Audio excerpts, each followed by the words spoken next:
안녕하십니까. 가스박사 이건원입니다.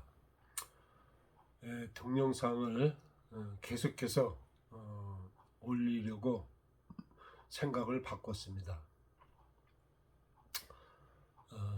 뭐 여러 가지 생각을 해보고 뭐 이때 그냥 계속해서 생각나는 대로 동영상을 올려보는 것도 좋을 것이라고 여겨져서 동영상을 계속해서 틈틈이 올려볼까 생각하고 있습니다. 이 시간에 주된 주제는 장례가스의 진실을 찾아서 2편입니다. 소화불량에 걸리면 배만 갑갑하고 더부룩하고 이렇게 아픈 것이 아니고 등이 아프거나 어깨가 아프거나 뭐 목도 아프고 두통도 생기고 혼미해질 수도 있고 그런 근골격계 상의 통증들이 나타납니다. 체기라는 것도 똑같은 말이고 급체라는 것도 그런데 특히 급체를 하고 좀 많이 체했을 적에는 그런 현상이 크게 나타나는 것입니다. 그런데 그게 무슨 연관성이 있느냐 하고 묻는다면은 그에 관한 현대의학적인 연구는 없습니다. 그냥 뭐 연관통이니 뭐 관련통이니 이런 말들을 요즘에 와서 만들어내서 그런 것으로 그냥 슬쩍 이렇게 연결을 짓고 많은 그런 설명들은 좀 있습니다. 근데 그 병폐도 있는데 그런 연관통이니 관련통이니 이런 그 소화불량과 이 근골격계의 근육의 통증에 대해서 생각을 하다가 아무 근거도 없는 거죠. 그냥 그렇게 만들어낸 것이죠. 사실이니까. 결국 거기서 더 나가가지고 요즘에는 뭐 등이 어디가 아프면 무슨 병, 또 옆구리가 어디가 아프면 무슨 병, 또 등이 여기가 아프면 또 무슨 병, 무슨 병에 걸릴 수 있는 확률이 있고 무슨 병에 노출되었을 확률이 많고 이렇게 해가지고 주로 겁을 주는 데에 그 이론들을 사용하고 있는 것을 볼 수 있습니다. 그것이 맞을 수도 있고 맞지 않을 수도 있지만은 아무 근거도 없고 그에 관한 자세한 연구도 없으면서 그렇게 그냥 알쏭달쏭한 말들을 늘어놓으면서 일반 사람들로 하여금 병원을 찾도록 하는 불안감에 휩싸이게 만드는 그런 것들은 그리 좋아 보이지 않는 것입니다. 어떻든 소화불량에 노출되면은 근골격계의 통증이 오는데 그것은 가스의학에서 매우 중요하게 다루는 것이고 매우 중요한 주제와 과제입니다. 또한 지금 제가 설명을 드릴 것입니다. 그건 뭐냐 하면은 이 수의근과 바깥 신체 외부의 근육들과 신체 내부의 근육 불수의근과는 아주 긴밀하게 관계되어 있습니다. 생명체가 만들어지길 그렇게 만들어져 있는 것이죠. 그런데 그 연관성이 있다는 것은 옛날부터 동양의학에도 그런 이론들이 있습니다. 그런데 그게 도대체 어떤 기준으로 어떻게 연관되어 있느냐에 대한 자세한 연구는 거의 전무합니다. 그게 그런 말만 있지 그 자세한 기전에 대한 연구가 거의 전무한데 그것은 뭐 동양의학에는 그런 개념들이 많이 있지 않습니까? 뭐 기가 막혔다, 기가 안 통한다, 그래서 병이 걸리고 그게 문제다, 뭐 혈이 막혔다, 혈에 문제가 있다, 이런 이야기들을 많이 합니다. 기혈의 순환이 뭐 만병의 근원이라는 그런 이론이 대단히 중요한 이론으로 정립되어 있고 자리매김하여 있습니다. 그런데 기라는 말의 정확한 의미도 알쏭달쏭한 것이고, 혈이라는 말의 정확한 정의도 알쏭달쏭한 것입니다. 더 나아가서 기가 막혔다는 말이 도대체 뭐가 막혔다는 말인지 좀처럼 알아들을 수 없는 말입니다. 거의 모든 한의학자들이, 한의사들이 한의원에서 기 막혔다는 말을 하루에도 수십 번 수백 번씩 쓰고 있습니다. 그런데 그냥 말만 할 뿐이지 그게 무슨 말인지 모릅니다. 사실은 자기네들도 모릅니다. 어떤 사람은 이 매핵기, 이 목의 이물, 현대 보통 현대의학에서, 서양의학에서는 목 이물감, 뭐가 뭔지 모르니까 그냥 목 이물감이랍니다. 그걸 한의학에서는 매핵기라 그러는데, 그게 기가 매실씨 같은 그런 게 막혔다, 그래서 매핵기입니다. 그냥 다른 소리지만은 현재 우리 사회에서 통용되고 있는 수많은 질환 명들이 그와 비슷한 말들이 많고, 그런 환경 속에서 대충 만들어지고 통용되고 불려져 왔던 것입니다. 기에 관하여는 할 말이 많지요. 또 기에 관하여는 그 논문들도 많고 책들이 많지 않습니까? 여기서 제가 그것을 다시 왈가왈부할 생각은 없습니다. 그러나 제가 여기서 한 가지 분명하게 말씀드리고 싶은 것은, 기가 막혔다는 말이 그렇게 알쏭달쏭하고 알아듣지 못하고 형이상학적이고 관념적인 개념의 그 말이 가스의학에서는 그 관념적이고 형이상학적인 말이 아니라 진짜로 기가 막혔다라는 말을 하고 싶은 것입니다. 진짜로 기가 막혔다는 말은 공기가, 가스가 진짜로 막히는 겁니다. 소화가 안 되는 것이 기가 막혀서, 공기가 중간에 차 있어서 동력 전달이 안 돼서 안 내려가서 막힌 겁니다. 소화가 안 되는 것을 막혔다고 설명을 하는 사람들도 있긴 있죠. 근데 뭐가 막혔느냐 이러면 아무 말도 못합니다. 그럼 돌덩이가 막혔습니까? 그럼 음식 찌꺼기가 막혔습니까? 그렇게들 그냥 얼렁뚱땅 하고 마는데 그게 아닙니다. 공기가, 가스가 중간 마디 어느 특정 부위 마디에 필요 이상으로 차게 되면은 동력 전달이 안 돼서 내려가지 않는 것입니다. 그게 막힌 것입니다. 그게 기가 막힌 것이죠. 그래서 어찌 하건 트림요법을 배우건 어떻건 간에 운동을 하고 이렇게 해서 툭 하고 트림이 올라오면 내려가는 것입니다. 그것이 가스의학 트림요법의 가장 중요한 원리이고 주장인 것입니다. 그것이 자연의 원리고 우주의 원리라고, 창조적인 신의 배려라고 제가 이야기하는 것입니다. 관념적으로 알아듣지도 못하는 말로 이렇게 통용되고 있는 말이지만은 그것이 사실이라는 것을 이 동영상을 보시는 분들은 다 한번 인식들 해보시길 바랍니다. 진짜 가스가 중간에 뭉쳐 있어서 그 가스가 음식물이 못 내려가도록 막고 있는 것입니다. 그 기가 막힌 것입니다, 사실.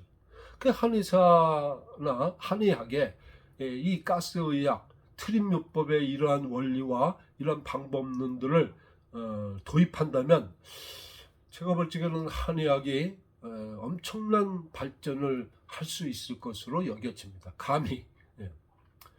왜냐? 애매모호하고 희미한 것을 확실하게 정리할 수 있고 확실하게 보여줄 수 있는 것이 될 것이고, 정말로 간단 명료하게 소화불량을 해결할 수 있는 방법이 있기 때문입니다. 근골격계의 통증과 소화불량의 관계를 설명하다가 제가 이 말을 했는데, 다시 돌아가서 그 신체 외부에 등이 아프고 결리고 뭐 이런 통증들이 나타나는 것은 바로 그 한의학에 있는 신체 외부근과 신체 내부 장내근이 연관되어 있습니다. 신경이 연관되어 있는 것입니다. 그런데 내장에 어떤 그 위장이나 소장의 어떤 마디마디에 가스가 차면은 그 가스의 팽만, 그 압박이 장을 압박하고 장이 늘어나게 되지 않겠습니까? 그럼 그 장에 있는 신경이 통증을 느끼게 되는 것이요. 그래서 이제 배가 아픈데, 그 신경이 외부근과 수위근과 연관되어 있기 때문에 그 통증의 그 지속성이 신체 외부의 근 통증에까지 연속해서 나타난다, 이 말입니다. 뭐 여기에 관해서 해부학적으로나 생리적으로나 앞으로 전문가들이 많은 연구를 해서 소상하게 밝히는 작업을 해야 될 것이지만은, 여기서 제가 그것을 소상하게 뭐 설명할 시간은 없습니다.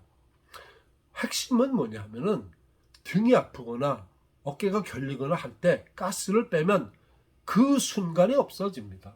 그 순간에 감해집니다. 그래서 또 빼고 더 빼고 더 빼고 이렇게 해서 완전하게 고칠 수 있고, 그야말로 완전하게 해결할 수가 있는 것입니다. 트림요법의 맛보기만 배운 사람일지라도 등이 결리거나 뭐 어깨가 아프거나 이렇게 소화불량에 노출되었을 때 그런 현상이 나타나면 가스를 빼보십시오. 그 즉시로 통증이 감해지고, 그걸 완전히 빼면은 그 즉시로 그 통증들이 말끔히 사라지는 것을 알 수가 있게 됩니다. 그래서 그러한 것을 제가 20여 년 전에 이제 발견을 하고, 트림요법 이런 것을 제가 트림을 중요성을 연구한 지는 한 30년 됐지만은 한 10여 년 연구를 하다 보니까 이게 놀라운 그 연관점이 있다는 것을 제가 창안을 하고 알아차리고 계속해 연구해 보니까, 근골격계의 통증과 내장의 이 가스의 압력과 직결되어 있다는 것을 확신을 하게 되었습니다.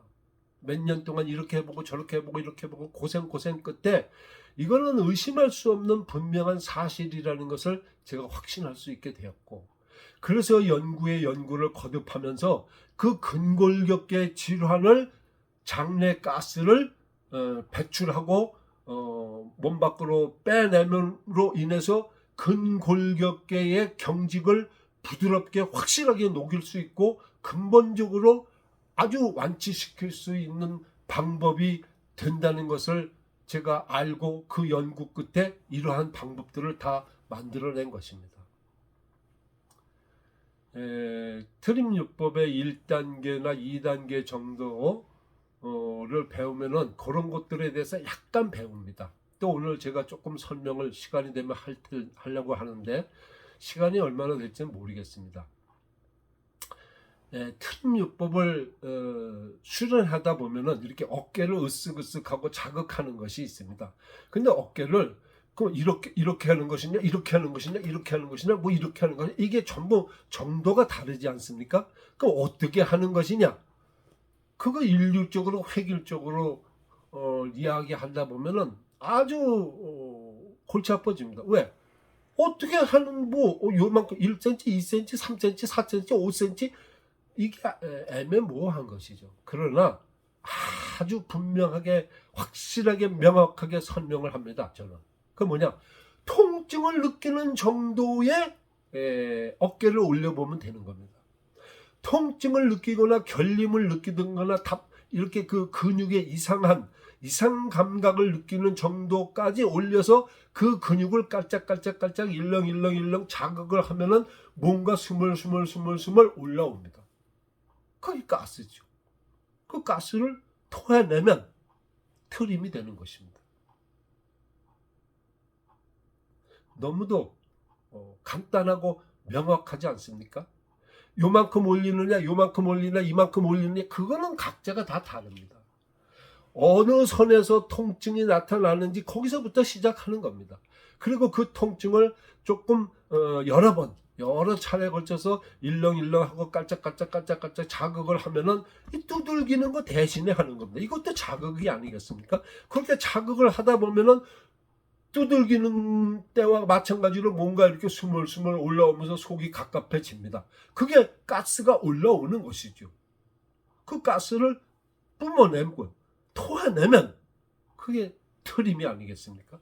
그 가스가 올라오면 한 번, 두 번 더 올라오면 그게 그 통증이 조금씩 감해지는 것입니다.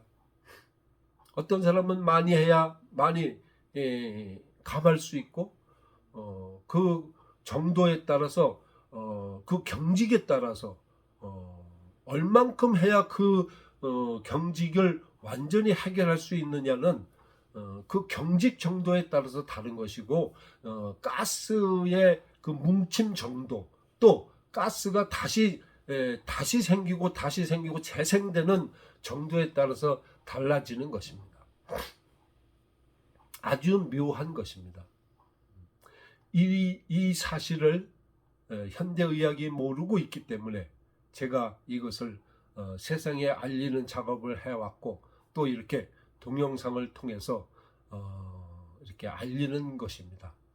이것이 알려진다면은 어깨가 아픈 거, 등이 아프고 이럴 때 해보면 되는 거 아닙니까? 쓱쓱 해보고 뭐 두들겨도 되고 뭐 안마기로 해도 되고 뭐 다른 사람한테 뭐 두들겨 달라 뭐 그건 좀 번거로우니까요. 혼자서 하면 되는 것입니다. 그러면서 트림 해보면 진짜로 이게 감해지는지 진짜로 이게 통증이 없어지는지 본인이 압니다. 남들은 알 수가 없습니다. 그 말로 하면은 안 믿습니다. 너 뭐 도깨비 장난, 귀신 씨알아 까먹는 소리 하느냐 이랍니다. 왜? 그런 이론과 그런 방법이라는 건 이 세상에 알려져 있지 않기 때문입니다. 말도 안 된다고 너 좀 사기성이 있지 않느냐 이러는데요. 근데 사실입니다. 해보십시오. 100% 됩니다. 네. 어깨만 그런 것이 아니고 또 어깨를 요렇게만 하는 것이 아니고 이렇게도 하고 이렇게도 하고 이렇게도 하고 이렇게도 하고 뭐 지그재그로도 하고 그 지그재그 요법이라는 게 있고 으쓱으쓱 요법이라는 게 처음부터 있습니다. 또 어깨를 뭐 혼자서 이렇게만 하는 게 아니고 이렇게 손을 짚고 이렇게 하면 더 잘 되는 것입니다. 네. 또 머리에 손을 얹고 이렇게 당기고 이렇게 해서 이렇게 당기면 더 잘 되는 것이고 이 어깨 으쓱으쓱 요법만 해도 몇 가지의 방법이 있습니다. 사람들 어깨를 으쓱으쓱 해라 하면 다 똑같이 뭐 그냥 이렇게 하면 어떤 사람은 뭐 어깨는 안 올라가고 뭐 팔만 이러면서 어깨를 올린다고 생각하는 사람이 그런 사람도 많습니다. 왜? 어깨가 굳어서 안 올라가니까. 팔만 이러고 있으면서 자기는 으쓱으쓱 하고 있으면서 선생님 이렇게 하라고 이러는 사람 많아요. 이건 이제 딴소리고요. 장내가스의 진실이 무엇이냐? 장내가스의 진실을 찾아서가 지금 이 동영상의 주제인데 장내가스의 진실의 2탄이 가장 중요한 것 중에 하나, 두 번째로 중요한 것이 뭐냐? 첫 번째로 중요한 것은 소화불량의 가장 큰 원인이 된다는 것이고요. 두 번째는 뭐냐? 근골격계상의 거의 모든 통증들이 장내가스와 직결되어 있다는 사실입니다. 그래서 그 가스를 배출해내고 토해내는 과정 속에서 그 경직된 근육들을 자극을 하는 것입니다. 그럼 그게 신경이 연관되어 있어서 내장의 그 어느 부위에 뭉쳐있던 정체되어 있던 가스가 살짝 움직입니다. 자꾸 움직이고 이렇게 해서 자꾸 움직이다 보면은 그게 동력을 자꾸 그게 바람이고 공기니까요. 그게 이게 꿈틀꿈틀 이렇게 이리 튀고 저리 튀고 이러다가 자꾸 올라옵니다. 스멀스멀. 그러면 어느 순간에 극요법을 병행하면서 두들기면서 이렇게 하면서 토해내는 매면 되는 것입니다. 그러면 그 근육 통증이 그 순간에 하여간 감해지는 것입니다. 감해지는 정도가 뭐 요만큼이 아니고 이 세상의 그 어떤 방법들보다도 월등하고 크고 효과적인 그런 효과성으로 나타나는 것입니다. 놀라운 사실이니 이 동영상을 보시는 분들은 트림요법을 맛보기를 어느 정도 되시는 분들은 지금 이 동영상을 보고 따라해 보시기 바랍니다. 제가 따로 1단계의 방법들을 나중에 다시 올리려고 하는데 뭐 언제 올릴지는 모르겠습니다. 이제 다음 얘기를 한번 해보겠습니다. 제가 어저께 동영상 유튜브를 이렇게 보다가 깜짝 놀랐습니다. 눈에 확 띄는 동영상이 올라왔습니다. 서울 아산병원의 소화기 내과의 홍승욱 교수라는 분이 가스에 관하여 어떤 그 환자의 질문인지 뭐 어떤 기자의 질문에 답하면서 아주 제가 깜짝 놀랄 만한 이야기를 했습니다. 무슨 얘기냐? 복부 팽만감, 뭐 응급실에 찾아오는 복부가 이렇게 뭐 태산같이 돼가지고 뭐 임산부같이 돼가지고 오는 사람들이 가끔씩 있는데 그 원인은 여러 가지라고 뭐 이렇게 얘기를 합니다. 그러면서 첫 번째 원인이 무엇이냐? 첫 번째 원인은 장내에 유해균들이 많으면은 그 음식을 먹었을 때 그 유해균, 세균의 작용으로 인해서 가스가 많이 발생된다는 것입니다. 그래서 가스로 인해서 배가 산더미 같이 되고 임산부 같이 된다는 이야기를 하는 것을 아주 짧은 유튜브 영상을 제가 어저께 보고 깜짝 놀랐습니다. 제가 이제 의사들이 인정하기 시작했구나. 저는 속으로 그렇게 생각을 했습니다. 그런데 아니 임산부 같이 돼야만 깠습니까? 배가 태산같이 돼야만 깠습니까? 아니죠. 겉으로 봐서는 아무 표가 안 날 정도인데도 불구하고 복압을 느끼고 팽만감을 느끼고 이런 거, 배의 통증을 느끼고 이 모든 것이 가스입니다. 여기서 제가 더 이 설명을 이어갈 생각은 없습니다. 이제 의사들도 극히 일부지만은 가스의 중요성과 가스의 실체를 인정하기 시작했다는 것이 저에게는 아주 중요한 그 관심의 대상으로 여겨졌던 것입니다. 이 트림에 관해서 유튜브에 보면은 트림을 두 가지로 나누는 그 전문가가 있더라고요. 그분도 뭐 소화기 내과 같은데 가정의학과인지 뭐 위트림과 위상부 트림으로 나누는 분이 있어요. 그래서 제가 뭐 그런 분들은 이제 조금 더 어렵게 들어가고 자세하게 연구해서 뭐 얘기를 해야 되니까 그렇게 해서 그렇게 만들어낸 이론 같은데 제가 속으로 의심이 들었습니다. 위상부 트림이라는 게 뭐냐? 위상부 트림이라는 게 뭔지 설명을 해야 되는데 설명이 없습니다. 그냥 위트림과 위상부 트림. 위트림 그러면 뭐 위장 내에 있던 가스가 올라오는가 보다. 사실은 그것도 아니죠. 다 거의 다는 90% 이상은 소장에서 올라오는 가스인데 의사들은 뭐 위장 내에 있는 가스만 트림으로 올라오는 줄만 알고 있습니다. 그걸 뭐 제가 뭐 자꾸 잔소리 할 수는 없고. 그러면 위상부 트림은 뭡니까? 위 관략근 위에 식도에 위가 또 있습니까? 그건 아니죠. 그러면 식도에 있는 트림인지 아닌지를 얘기해야 되지 않습니까? 그런데 식도에 있는 트림이라고 이야기를 안 합니다. 그냥 무조건 위상부 트림이라고 합니다. 왜? 여기서 올라오니까요. 그건 맞는 말이에요. 근데 그러면 식도의 트림 아닙니까? 그럼 식도가 불어나가지고 거기 차있던 가스가 올라오는 겁니까? 근데 식도나 위장이나 모든 장기는 짜부러져 있는 거 아닙니까? 기본적으로. 제가 여기서 그분을 뭐 비아냥할 의도가 있는 건 아닙니다. 저의 생각은, 저의 주장은, 저의 연구 결과로는 그게 폐에서 올라오는 트림입니다. 그래서 트림요법의 4단계에 가면은 폐 트림에 관하여 자세한 설명을 하고 배우게 되는 것입니다. 여기서 이 폐 트림에 관하여는 그냥 살짝 이 정도만 언급하고 넘어가야만 하겠습니다. 왜? 많은 설명이 필요하기 때문입니다. 그와 관련해서 제가 조금 연관성이 있는 설명인데, 배가 부르면 호흡이 가빠집니다. 그건 누구나 아는 거 아니겠습니까? 배가 부르면 호흡이 불안해지는 건 누구나 다 아는 것입니다. 그리고 배가 부른 상태에서 운동을 하면은 그거는 배가 아파서 힘들어서 운동을 못하게 되는 것이죠.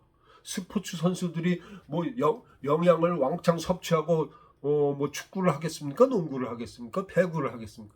그거는 말도 안 되는 소리인 걸 다 압니다. 모든 사람이 안 돼. 근데 그게 왜 그런지 진짜 한번 깊이 생각해 보면 글쎄요. 그냥 그런 거 아니에요? 그냥 그런 거 아니에요? 그건 뭐 그냥 뭐 설명할 필요가 없는 거 아니에요? 이러지요. 물론 그렇습니다. 그런데 가스의학 트림요법의 입장에서는 그것을 이렇게 설명하고자 합니다. 뭐냐? 호흡이 폐호흡만 현대의학, 서양의학에서는 인정합니다. 복식호흡이나 이 아랫배가 벌렁벌렁하고 뭐 이런 단전호흡이니 뭐 이런 거에 대해서 현대 서양의학은 인정을 안 합니다. 그러나 동양의학, 현대의학이지만 동양의학에서는 복식호흡을 중요시 여깁니다. 그건 뭐 제가 처음 얘기하는 것도 아니고 다 알려진 사실이 있지 않습니까? 전통적으로 내려오는 이론이고. 그럼 그게 뭐냐? 결국은 이 복강의 이 공기의 흐름과 폐의 공기의 흐름이 의학적으로 밝혀지지는 않았지만은 아주 깊은 관계 속에서 상호 작용하고 있다는 것을 의미하는 것입니다. 제가 이 이야기를 왜 하냐 하면은 그래서 그 연관성, 이런 이야기도 이 복강의 가스의 압력이 신체 외부의 수의근의 통증들로 나타난다는 것과 일맥상통하는 이론이기 때문입니다. 여러 말로 아무리 설명을 해도 설명으로는 이해할 수 없습니다. 해보면 맞는 것입니다. 해보면 진리인 것입니다. 부정할 수 없는 것이죠. 또 한 가지 제가 이 동영상에서 이야기하고자 하는 것은 물과 건강에 관해서 한번 제 의견을 이야기해보고자 합니다. 물과 건강, 물을 많이 마셔야 되고 물을 많이 안 마셔서 질환에 노출되고 물을 흡족하게 충분히 안 마셔서 많은 건강상 이상이 생기고 이런 이론들이 요즘 한 10년, 한 20년 전부터 많이 지금 회자되고 있지 않습니까? 그래서 뭐 물을 하루에 2리터씩 마셔야 된다고 주장한 사람들이 많습니다. 근데 또 어떤 그 분석과학 학자님은 물을 2리터 이상 마시는 건 절대로 좋은 것이 아니다. 뭐 이런 동영상을 올리신 것도 제가 봤는데 저는 뭐 그런 논쟁에 제가 뛰어들고 싶지는 않습니다. 물론 그분들과 대면해서 논쟁을 한다면 제가 저의 이론을 아주 차곡차곡 제가 설명을 할 용기가 있지만은 그럴 용의가 있지만은 뭐 지금 제가 그런 이야기를 할 시간은 지금 없고, 다만 물을 마시는 것은 충분히 마실 수 있는 것은 중요한 것이죠. 가장 중요한 것이죠. 인간의 몸이 물로 70%, 80%가 돼 있다고 하지 않습니까? 그 물을 섭취하지 않는 한 생명이 이어질 수 없는 것이죠. 그런데 재밌는 것은 물을 많이 마시는 것이 좋다는 것은 알겠는데 물이 안 내려가는데 어떻게 마십니까? 많은 사람들은 물을 왜 못 마시냐 이럽니다. 나는 얼마든지 마신다 이러. 근데 그런 사람만 그렇습니다. 소화력이 약한 사람일수록, 어떤 질환적 증상이 심한 사람일수록 물이 안 내려가는 겁니다. 물이 안 내려가는 이유는 역시 그 보일러 원리에 의해서 그렇게 물이 안 내려가는 것입니다. 물도 안 내려가는 것입니다. 뭐 음식만 안 내려가는 게 아니라 막혀서 안 내려가는 것이죠. 공기로 인해서 가스가 중간에 차 있음으로 인해서 동력이 전달 안 돼서 컴프레셔로 밀어내리지 않는 한 그냥 그냥 뱃속의 압력 정도로는 안 내려가는 것입니다. 그러니까 물도 안 내려가는 것입니다. 근데 그런 걸 모르는 사람들은 말도 안 된다 그럽니다. 그 모든 사람이 자기와 똑같은 신체라고 생각하고 말도 안 되는 말을 하냐 이럽니다. 근데 그 사람이 말도 안 되는 말을 하는 것입니다. 사실은 물을 마시는데 물이 안 내려가는 사람들이 부지기수입니다. 안 내려갑니다. 죽음이 가까울수록 더 그렇습니다. 왜? 가스가 차서 안 내려갑니다. 물만 안 내려가는 게 아니라 호흡도 안 내려가는 것입니다. 호흡도 깊이 안 내려가는 것입니다. 이런 자연의 오묘한 이치를 알지 못하고 그냥 자기 주장만 하면 그거 정말 많은 일반 대중들을 헛갈리게 하고 오도하는 결과를 만드는 결과일 뿐입니다. 물이 안 내려가면서 근데 꼭 하고 트림만 올라오면 내려갑니다. 물론 한 번에 내려가는지 두 번에 내려가는지 그건 또 공기 가스 양에 따라서 다르죠. 또 재밌는 것은 물을 마시는데 애들은 물을 마시면 아니면 그래 보면은 물을 마시면 시원한 냉수를 마시면 가슴이 시원하다 이렇게 쓰여 있고 다 그렇게 알고 있습니다. 그런데 어른들에게 물어보십시오. 시원한 물을 마시면 가슴이 시원하냐? 거의 많지 않습니다. 아주 건강한 사람들 그럼 시원하지 안 시원해 이럽니다. 안 시원함을 못 느끼는 사람들이 무지무지하게 많습니다. 왜 어떤 사람은 시원하게 느끼고 어떤 사람은 시원함을 못 느끼느냐? 어떤 사람은 왜 물을 마시는데 물이 내려가지도 않느냐? 어떤 사람은 소주 한 잔을 먹으면 그냥 이렇게 아주 쫙 해가지고 배꼽 밑에까지 쫙 해서 찌릿해가지고 이 맛으로 소주를 먹지 이랬는데 어떤 사람은 그냥 목구멍에서 내려가서 끝입니다. 감각이 없습니다. 뭐가 다른 것이겠습니까? 무슨 차이가 있는 것이겠습니까? 가스입니다. 중간중간에 가스들로 막혀 있어서 죄송합니다. 제가 이렇게 재채기 하는 것도 이것이 지금 가스가 걸려 있습니다. 조금. 근데 제가 이 동영상을 찍고 있어서 그냥 참고 있기 때문에 그 영향으로 재채기가 나는 것이고 그 영향으로 어떤 때 이렇게 제가 이렇게 쿨쩍거릴 때도 있지 않습니까? 그것도 사실은 제가 가스를 참고 있기 때문에 그렇습니다. 놀랍습니다. 가스의 영향이 이 공기의 영향이 인간 신체의 바람의 영향이 기기묘묘하고 생로병사의 비밀을 푸는 데 가장 중요한 핵심적인 역할을 하는 것인데 인류가 이 사실을 모르고 있고 이 사실을 간과하고 있고 들어도 못 들은 채 하고 이것이 우리의 현실이고 이것이 인류의 비극이라고 저는 감히 이야기하는 것입니다. 감기 다 가스의 장난입니다. 가스의 영향입니다. 그 감기라는 것이 주로 폐 속에 있는 가스의 영향이고 폐 속에 있는 가스의 장난인데, 폐 속에 있는 가스만이 아니고 감기가 걸리면 소화가 안 되는 사람들도 많지 않습니까? 그게 위장 내의 가스도 횡격막을 통해서, 또 대장에 있는 많은 가스도 횡격막 사이를 통해서 그 폐에 압력을 주는 것이고, 그게 감기와 아주 깊은 연관성 속에 있는 것입니다. 여기서 더 자세한 것을 설명할 시간은 부족해서 그냥 이 정도로 슬쩍 언급을 하고 넘어갑니다.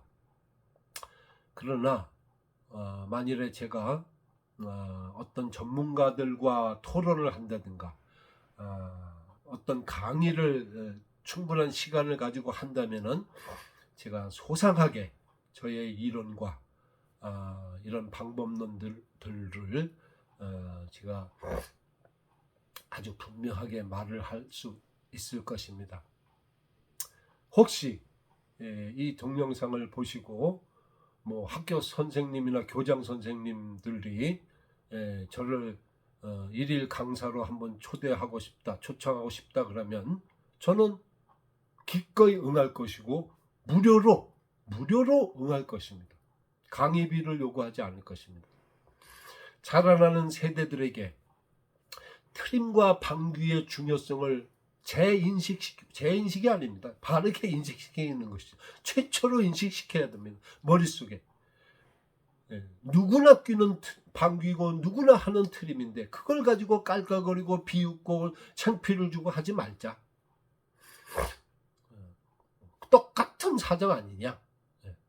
그리고 그 중요성, 소화력의 문제, 호흡 불안의 문제, 이런 모든 그 컨디션의 문제, 이 수많은 질환들과의 관계, 이런 것들을 가르쳐 줘야 합니다. 그래야 그들이 성장하면서 그 성장 과정 속에서 맞네, 이거 맞네, 이렇게 하면서 성장해야 됩니다.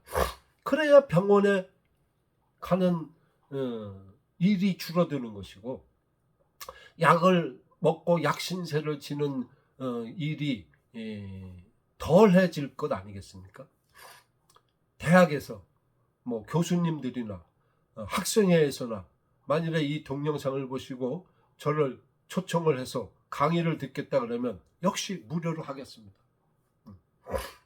어느 정도 지식이 있고 뭔가 사물에 대한 변별력이 있는 사람들은 진실을 빨리 받아들일 수 있습니다.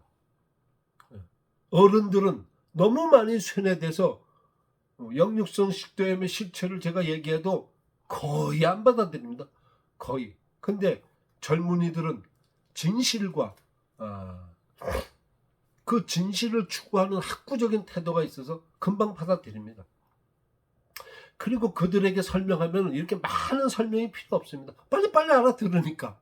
그렇게 해서 그 젊은 시절에 트림의 중요성, 방귀의 중요성, 장내가스의 실체와 비밀, 장내가스의 중요성, 또 신체 외부의 이런 통증들과의 문제, 또 컨디션과의 관계, 스트레스의 진실, 이 수많은 만성 질환들과의 관계, 또 급성 질환들, 급성 무슨 신장염, 급성 무슨 맹장염, 급성 이거 좀 여기까지 너무 얘기하면 좀 그렇지만은 그 수많은 알쏭달쏭하고 누구도 제대로 가르쳐주지 않고 답해주지 않는 그런 것들에 대해서 젊어서부터 맞네, 맞아, 이게 다는 아니지만은 확실하게 내가 내 몸으로 체험할 수 있는 것들은 확실한 것 아니겠습니까? 그렇게 성장하고 발전해야 할 것입니다. 또 어떤 이 동영상을 보게 되는 어떤 회사에서 우리 회사 직원들을 위해서 한번 저를 초청해 보고 싶다. 그러면 부담 없이 요청을 하십시오. 저는 무료로 강의해 드릴 것입니다. 어느 누구, 어느 집단, 어떤 구성원들의 어떤 공동체라 할지라도 저에게 강의를 부탁한다고 하면 저는 무료로 강의를 할 용의가 있다는 것을 이 시간에 확실하게 분명하게 밝히는 바입니다. 죄송합니다. 트림요법에 글들이 너무 많아서 또 이 세상에는 없는 글들이라서 사람들이 글을 읽고도 잘 이해를 못합니다. 사실은. 그런데 제가 이번에 동영상을 올려서 그 이해를 좀 돕고자 하니까 이 동영상을 보시는 분들은 장내 가스에 관하여 새롭게 재인식하시는 계기가 되기를 바랍니다. 그리고 모쪼록 트림과 방귀를 포용하고 관용하는 사회를 만들어 나갑시다. 우리 모두 함께 우리 모두의 건강을 위해서, 우리 모두의 행복을 위해서 그렇게 포용하는 자세로, 관용하는 자세로 뭐 똑같은 입장이 아니겠습니까? 누구나 다 똑같은. 그렇게 한다면 우리 사회가 훨씬 건강하고 밝고 행복한 사회가 될 것으로 확신합니다. 오늘은 여기서 마치겠습니다. 감사합니다.